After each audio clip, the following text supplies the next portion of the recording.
जय गुरु जी संगत जी। वीडियो को लाइक कीजिए, चैनल को सब्सक्राइब कीजिए और बेल आइकन को प्रेस कर दीजिए ताकि आपको लेटेस्ट वीडियो की जानकारी अच्छे से मिल सके।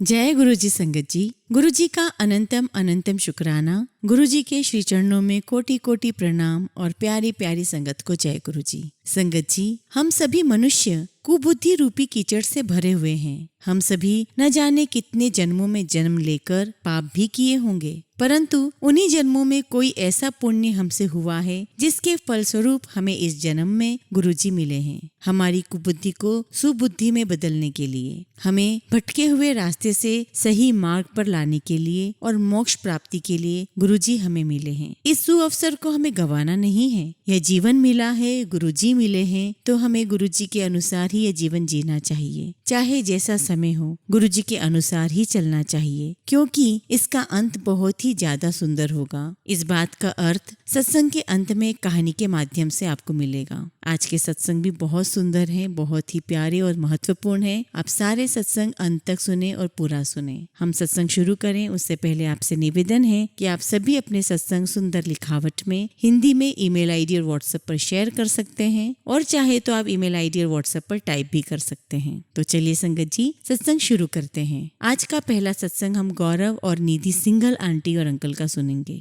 मैं बचपन से सुनता आया था कि जीवन में गुरु का होना बहुत आवश्यक है, और ये मुझे हमेशा सोचने पर मजबूर कर देता कि मेरा गुरु कैसा होगा, मैं उन्हें पहचानूंगा कैसे। मुझे इन सवालों का जवाब गुरुजी के यहाँ पहुंचकर मिला। मेरे प्रतिपालक डॉक्टर डावर, जिनके अधीन में मैं डॉक्टरेट कर रहा था और जिनके साथ मैं काम कर चुका था, मुझे गुरुजी के पास लेकर गए। वह मुझे और मेरे 2 सहकर्मियों को जुलाई 2007 में छोटे मंदिर ले गए। मेरे पहले दर्शन बहुत सुहावने थे। मैंने शब्द के साथ चाय प्रसाद और लंगर का आनंद उठाया। मुझे बाद में इस बात का एहसास हुआ कि वह गुरुजी थे, हमारे तारक, जिन्होंने हमें अपने पास बुलाया था, हमें वो खुशियां प्रदान करने के लिए जिनकी हमें इतनी चाह थी। निधि एक सॉफ्टवेयर प्रोफेशनल के साथ मेरी शादी को 4 साल हुए थे, पर हमें कोई संतान नहीं थी। शादी के 1 साल बाद हमने डॉक्टर की सलाह ली थी। 2005 में हमें पता चला कि निधि को एंडोमेट्रियोसिस थी और फिर उसका ऑपरेशन हुआ, पर उससे कोई लाभ नहीं हुआ। अल्ट्रासाउंड से पता चला कि उसे यह परेशानी दोबारा हो गई थी। यह हमारी परीक्षा की शुरुआत थी। डॉक्टर्स को शंका थी कि मेरी पत्नी को बहुत परेशानियां थी और मेरी पत्नी को असंख्य टेस्ट झेलने पड़े। उसे भारी मात्रा में दवाइयां दी गई और उसे गॉल ब्लैडर में 5 mm की पथरी हो गई। हमने बहुत सारे वैकल्पिक उपचार भी किए, जैसे आयुर्वेद और होम्योपैथी, पर कोई लाभ नहीं हुआ।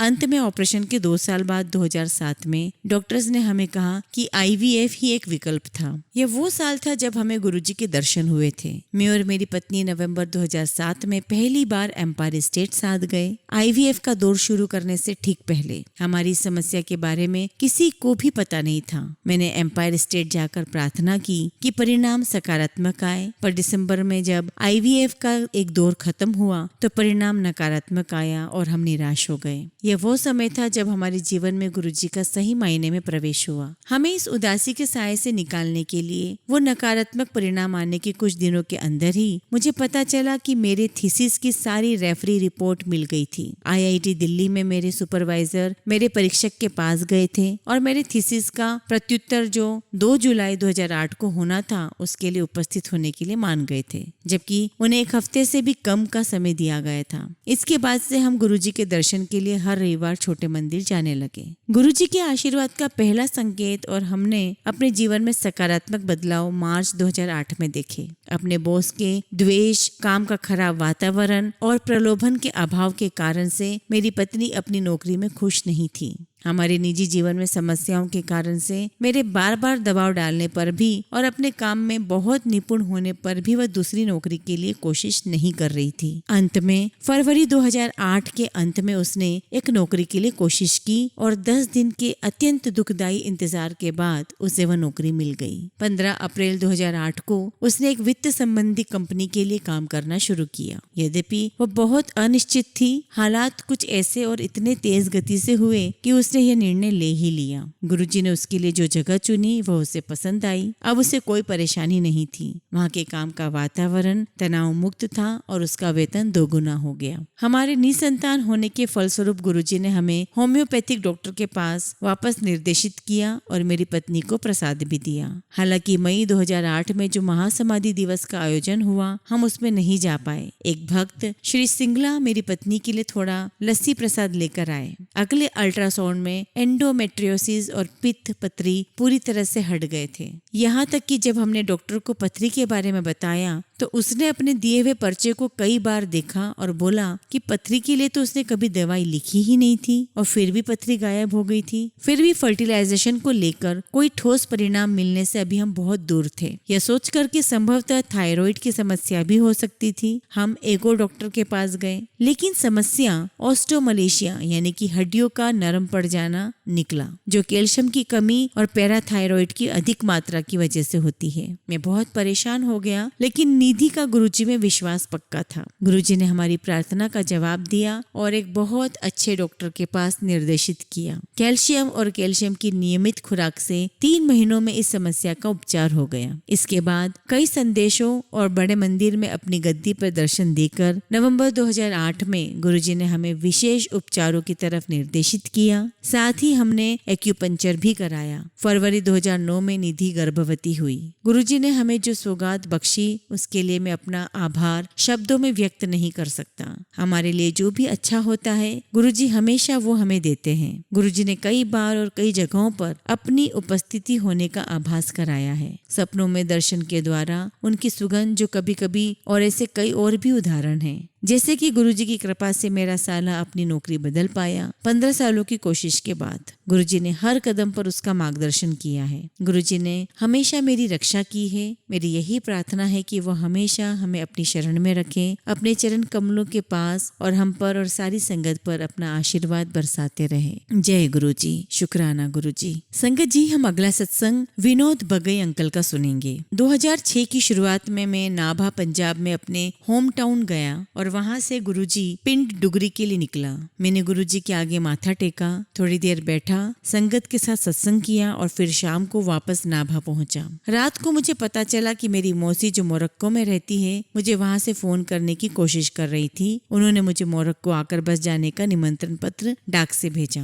अगला दिन गुरुवार था, संगत का दिन, और मैं पंजाब से दिल्ली पहुंचकर सीधे गुरुजी के यहाँ एम्पायर स्टेट चला गया। एम्पायर स्टेट में गुरुजी के मंदिर में मुझे चाय प्रसाद मिला। वहाँ गुरबानी चल रही थी और मैं वो सुन रहा था और गुरुजी ने बस सिर हिलाकर इशारा किया कि उन्होंने देखा कि मैं आया हूँ। लंगर करके जब मैं गुरुजी से आज्ञा लेने गया तो मैंने उनको मोरक्को जाने के निमंत्रण के बारे में सुनाया। गुरुजी ने मुझे बाहर जाने से मना किया और बोले, बाहर नहीं जाना, बच्चे बाहर जाकर बिगड़ जाते हैं। मैं चुपचाप घर चला आया। अगले दिन मैं वीजा के लिए एम्बेसी गया, पर मेरी अर्जी अस्वीकृत हो गई क्योंकि उन लोगों को लगा कि मैं अभी कम उम्र का था और उन अधिकारियों को डर था कि वीजा की समाप्ति के बाद मैं वापस नहीं आऊंगा। हमने बहुत कोशिश की पर हमारा काम नहीं बना। 20-25 दिन बाद मैं फिर गुरुजी के पिंड और नाभा गया। मुझे पता चला कि मेरे लिए एक और निमंत्रण पत्र आया था। अगले दिन मैं गुरुजी के पास गया और उन्हें ये बात बताई तो गुरुजी बोले, चल जा। मैंने गुरुजी का शुक्रिया किया और वीजा के लिए फिर से एम्बेसी गया। वह अफसर जिसने पिछली बार मेरी अर्जी अस्वीकृत कर दी थी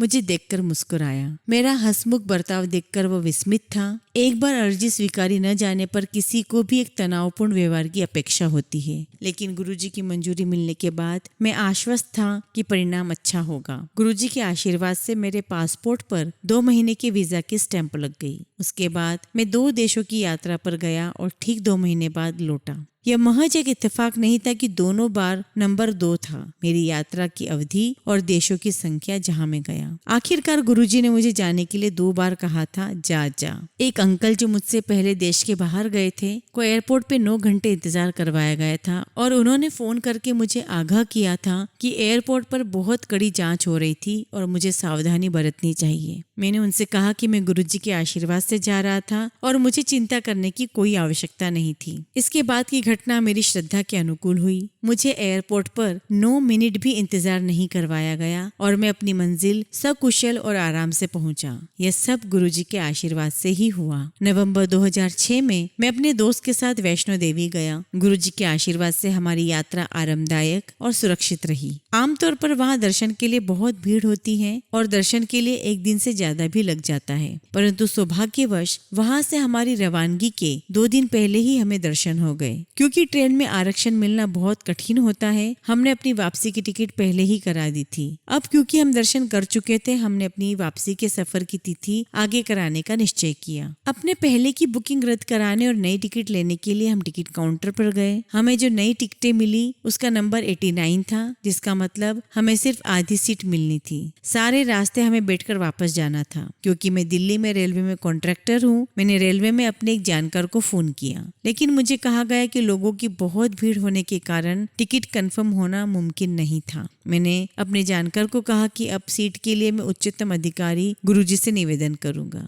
मेरा साथी अचंभे में था कि इस संकट से हम कैसे निकलेंगे। मैंने उससे कहा कि चिंता करने की कोई आवश्यकता नहीं है और गुरुजी के आशीर्वाद से सब ठीक हो जाएगा। मैंने ऊपर आकाश की ओर देखकर गुरुजी से प्रार्थना की। मैं बोला कि यहाँ आते समय तो हमें पूरी सीट मिली थी, परंतु वापस जाते समय हमारे पास सिर्फ आधी ही सीट है। कृपया करके गुरुजी अपना आशीर्वाद हम पर बरसाते रहिए। मुझे अंदर की आवाज ने कहा कि मैं स्टेशन जाऊं। जब हम स्टेशन पहुंचे तो हमें पता चला कि सारी 89 सीट कंफर्म हो गई थी। यह बहुत अनोखी बात थी। हम स्टेशन मास्टर के पास गए। एकदम सही अंदरूनी खबर पाने के लिए मैंने उन्हें अपना आइडेंटिटी कार्ड दिखाया, बताया कि मैं रेलवे हेडक्वार्टर से हूँ और जानना चाहता हूँ कि कैसे इतनी सारी सीटें कंफर्म हो गई थी। स्टेशन मास्टर बोले कि कोई खास इंतजाम नहीं किए गए थे, रेलवे ने नहीं किए थे, पर मेरे भगवान गुरुजी ने अपने भक्त के लिए अवश्य किए थे। अब हमें चिंता करने की कोई आवश्यकता नहीं थी क्योंकि हमारी सीट रिजर्वेशन कंफर्म हो गई थी। ट्रेन में चढ़ने के बाद जल्द ही मुझे नींद आ गई और गुरुजी ने मुझे दर्शन दिए। वो बोले, हाँ मिल गया पूरा फट्टा, चलो ऐश करो। मैंने आंखें खोली और सरप्राइज्ड हुआ जब मुझे गुरुजी की दिव्य खुशबू आई। जब मैं गुरुजी के दर्शन के लिए एम्पायर स्टेट गया तो गुरुजी ने आंखों से इशारा किया कि सब ठीक था। वास्तव में हम धन्य हैं कि हमें गुरुजी का आशीर्वाद प्राप्त है और मेरी उनसे यही प्रार्थना है कि वह सदा हम पर अपनी कृपा बरसाते रहे। जय गुरुजी, शुक्राना गुरुजी। संगत जी, सत्संग का अंत हम एक बहुत ही सुंदर कहानी से करेंगे। आप कहानी अंत तक पूरी सुनिए। ये बात उस समय की है जब श्रीमद आदि शंकराचार्य जी काशी में रहते थे। यहाँ पर पवित्र पूजनीय माता गंगा नदी के रूप में बहती हैं। आदि शंकराचार्य जी काशी में नित्य सुबह गंगा तट पर घूमने जाते थे। वह जिस तट पर जाते थे उसके दूसरे किनारे पर एक गांव था। एक दिन उस गांव के एक तेजस्वी युवक ने दूसरे किनारे पर एक सन्यासी को गंगा तट पर घूमते हुए देखा। उसके मन में उन सन्यासी के प्रति आदर भाव जागृत हुआ तथा उस युवक ने वहीं से उन्हें प्रणाम किया। शंकराचार्य जी ने भी उसका प्रणाम स्वीकार किया और उसे अपने हाथ से संकेत कर अपने पास बुलाया। उस युवक ने संकेत देखकर विचार किया कि मैंने उन्हें संत समझकर नमस्कार किया है और उन्होंने भी मेरे नमस्कार को स्वीकार किया है, इसलिए अब मैं उनका शिष्य बन गया हूँ। उन्होंने मुझे आदेश दिया है कि यहाँ आकर मिलो। ऐसे में मुझे मेरे गुरु की आज्ञा का पालन करना ही चाहिए। उनकी आज्ञा का उल्लंघन करना उचित नहीं है। किंतु यहाँ तो कोई नाव अथवा नाविक नहीं है जो मुझे उस किनारे तक पहुँचाए। मुझे तो तैरना भी नहीं आता। अब मैं क्या करूं? वह कुछ समय तक वहीं रुककर नाव की प्रतीक्षा करता रहा। प्रतीक्षा करते करते कुछ समय बीत गया। तब उसके मन में एक और विचार आया। उसने सोचा, वैसे तो मैं इसके पहले सैकड़ों जन्मों में मर चुका हूँ, इस जन्म में भी कभी न कभी तो मरना ही है। अच्छा तो यह होगा कि गुरुदेव की आज्ञा का पालन करने के प्रयास में मेरी मृत्यु हो जाए तो उससे मेरी कोई हानि तो नहीं होगी, अपितु इससे तो मेरे जीवन का उद्धार ही होगा। यह सब सोचकर उस युवक ने गंगा माता की जय कहते हुए गंगा नदी के जल में अपना पैर रखा। इस तट पर महान गुरु आदि शंकराचार्य जी उस युवक की ओर देखकर उसके मन में आने वाले विचार जान गए। वह उस युवक की परीक्षा ले रहे थे कि उस युवक में उनसे मिलने की, उनकी आज्ञा का पालन करने की कितनी लगन है, उनसे मिलने के लिए वह क्या क्या प्रयास करता है। इधर जब उस युवक ने अपने गुरु से मिलने के लिए गंगा नदी में अपना पैर रखा तो वहाँ एक आश्चर्यजनक घटना घटी। जैसे ही उस युवक ने गंगा नदी में पैर रखा, वहाँ पर उस युवक की लगन और श्रीमद आदि शंकराचार्य जी की कृपा से उसके पैरों के नीचे एक कमल का फूल उग आया। इस प्रकार से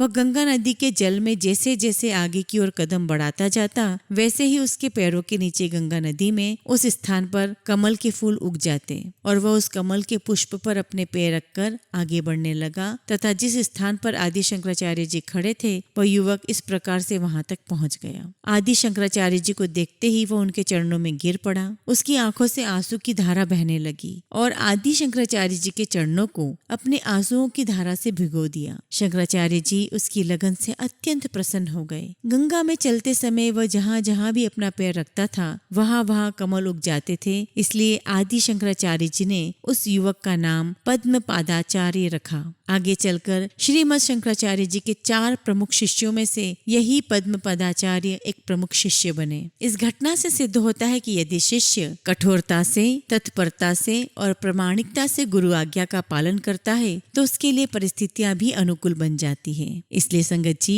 हमें भी गुरु जी की हर बात का अनुसरण करना चाहिए। उनके सानिध्य में रहते हुए, उनकी छत्र छाया में रहते हुए हमें गुरु जी के अनुकूल ही कार्य करते रहना चाहिए। गुरु जी के अनुकूल ही हमारे कर्म होने चाहिए और उसका अंत तो निश्चित ही बहुत ही सुंदर होने वाला है, क्योंकि हम गुरु जी के परम शिष्य बनने की राह पर हैं। जय गुरु जी, शुक्राना गुरु जी।